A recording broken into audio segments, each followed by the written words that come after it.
What if I told you that the death of an elder is equivalent to a library burning down? This profound statement was made by renowned Malian scholar Amadou Hampâté. Now let's pause for a moment to absorb the weight of that sentiment. In a world where we often forget the value of our past, the importance of preserving our cultural heritage cannot be overstated. Cultural heritage is the thread that binds us to our ancestors, enabling us to understand our past, shape our present, and inspire our future. It is the vibrant tapestry of human civilization, woven with the rich colors of history, tradition, and identity. One man who recognized the immense value of this heritage was Amadou Hampâté. He was a Malian writer, historian, and ethnologist who dedicated his life to preserving Africa's oral traditions. In doing so, he bridged the gap between Western and African cultures, fostering a deeper understanding of the rich diversity that defines our world. Born in the early 20th century, Ba hailed from the Fulbe nobility in the town of Bandiagara, Mali. This heritage shaped his early life and provided the foundation for his lifelong commitment to preserving cultural traditions. His upbringing was steeped in the rich tapestry of African oral traditions, a legacy he would carry forward throughout his life. Ba's linguistic prowess, including fluency in several African languages, Arabic and French, was instrumental in his work. His linguistic skills served as a bridge, enabling him to translate the richness of African oral traditions into a form that could be appreciated by the wider world. So, as we embark on this journey to explore the life and legacy of Amadou Hampâté, let's remember his words and the importance of preserving our cultural heritage. For it is this heritage that gives us a sense of identity, a sense of belonging, and a sense of pride in who we are and where we come from. Immerse yourself in the journey of a man who is not just a historian and a writer, but a bridge between Western and African cultures. Amadou Hampâté's journey of cultural preservation began in his formative years. Born in the early 20th century in the serene town of Bandiagara, Mali, Hampâté was cradled in the arms of a family of Fulbe nobility. The Fulbe, also known as the Fulani, were a people deeply rooted in tradition and culture, and this heritage was woven into the fabric of Hampâté's upbringing. His childhood was steeped in the rich traditions of Islamic culture. The wisdom of the Quran, the rhythm of daily prayers, and the warmth of the Muslim community were integral components of his early life. This traditional Islamic upbringing laid the first bricks of his deep respect for cultural heritage and oral traditions. Yet his education was not confined to the bounds of Islamic teachings. He also attended French schools, where he was introduced to the Western world's perspectives and ways of thinking. This dual education, in both Islamic and French pedagogy, was a vital part of his formative years. It was here, in the classrooms of French schools, that he began to understand the power of language and the importance of intercultural understanding. This blend of Islamic and French education created a unique intersection of knowledge and perspective in Hampâté's mind. His Islamic upbringing grounded him in the traditions and wisdom of his people, while his French education introduced him to a world beyond his immediate environment. This dual education not only broadened his horizons, but also shaped his future role as a cultural intermediary. He became a bridge between the African and Western worlds, fluent in both cultures and able to translate between the two. From his early years, Hampâté was being prepared for his future role as a custodian of African culture. His upbringing and education were the crucible in which his commitment to cultural preservation was forged. This unique blend of Islamic and French education would shape Hampâté into a cultural emissary. His journey had only just begun, and his impact on the preservation of African culture was to be profound and far-reaching. From a teacher and translator to a colonial administrator and diplomat, Hampâté wore many hats. This Malian scholar was a man of letters in every sense of the term. His professional journey was as diverse as the languages he spoke fluently, which included several African dialects, French and Arabic. His linguistic prowess didn't just serve as a testament to his intellectual capabilities, but also as a bridge, connecting Western and African cultures. He utilized his skills to foster understanding and appreciation for African traditions in an era when they were often overlooked or misunderstood. Beyond his work as an educator and administrator, Hampâté was a tireless advocate for Africa's rich oral traditions. He believed that stories, folklore, and wisdom passed down through generations were an invaluable resource.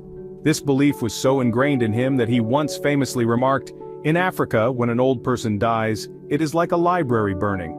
This poignant sentiment captures the essence of Hampâté Bâ's mission, to preserve the libraries of knowledge embedded in Africa's elderly population. He recognized the importance of these oral histories and traditions, not just as a record of the past, but as a guiding light for the future. His commitment to this cause was not merely theoretical. Hampâté Bâ dedicated his life to collecting, documenting, and sharing these oral traditions, ensuring they were not lost in the tides of time. His work was not just about preservation but also promotion. In his relentless quest to protect and promote Africa's oral heritage, Hampâté Bâ encountered numerous challenges, yet he remained steadfast in his commitment, undeterred by the hurdles that stood in his way. His dedication was unwavering, and his resolve, unshakable. Hampâté Bâ's dedication to his cause was unwavering, but his journey was just beginning. The next chapter of his life would see him take on even more significant roles in his quest to safeguard African culture and traditions.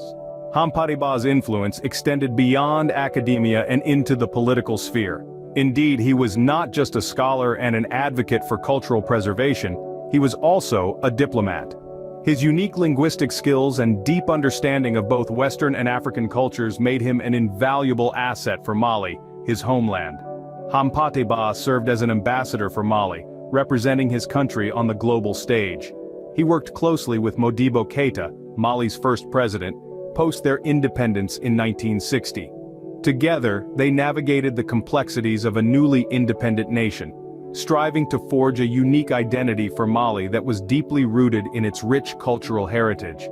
His diplomatic career also led him to UNESCO, the United Nations educational, scientific, and cultural organization. Here, he advocated tirelessly for the safeguarding of African oral traditions. His work at UNESCO was a testament to his unwavering belief in the importance of preserving and promoting Africa's rich oral heritage. Still, Hampâté Bâ's contributions were not limited to the political stage.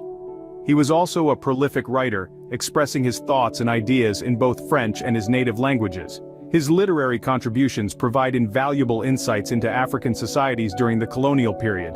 One of his most notable works is L'étrange destin de Wangren, or The Fortunes of Wangren. The novel delves into the intricacies and complexities of African societies under colonial rule. It's a masterful blend of fact and fiction, drawing on Hampâté Bâ's extensive knowledge of African oral traditions and his experiences as a colonial administrator. Through his political and literary endeavors, Hampâté Bâ was shaping a legacy that would echo through the annals of African history. His life and work serve as a powerful reminder of the importance of cultural preservation and intercultural understanding. And his commitment to these principles continues to inspire scholars and diplomats around the world, affirming his status as a true cultural icon. Bâ's death in 1991 marked the end of an era, but the beginning of his enduring legacy. His life's work, the preservation of African oral traditions, has had a profound impact on the study of African literature and culture. This was a man who believed in the power of stories, in the wisdom passed down from generation to generation. He once said, "In Africa, when an old person dies, it is like a library burning." That belief led him to dedicate his life to ensuring that Africa's libraries would never be lost. Bâ's efforts were not just about preservation, though, they were also about building bridges. With fluency in several African languages as well as French and Arabic, he positioned himself as a cultural ambassador. He used his linguistic skills to bridge the gap between Western and African cultures, showing that understanding and respect could flourish where once there had been division and misunderstanding. He was a champion of education, understanding that knowledge was the key to progress. He worked tirelessly to promote education, using his position as a teacher, a translator, a writer, and even a diplomat to further his cause. His efforts were not in vain, as his work has been instrumental in fostering a greater appreciation for Africa's rich linguistic and cultural heritage. Bâ's dedication to preserving Africa's oral heritage was unparalleled. His work in this area has had a lasting impact, ensuring that the stories, folklore, and wisdom of Africa's people continue to be passed down, enriching future generations. His legacy is one of cultural preservation, of bridging divides, of promoting education, and of celebrating the richness of Africa's diverse cultures. This man, whose life was a testament to the power of cultural preservation, has left an indelible mark on the world. His influence continues to be felt, his work continues to inspire, and his legacy lives on. Amadou Hampâté Ba's life was a testament to the power of cultural preservation, a legacy that continues to inspire us today.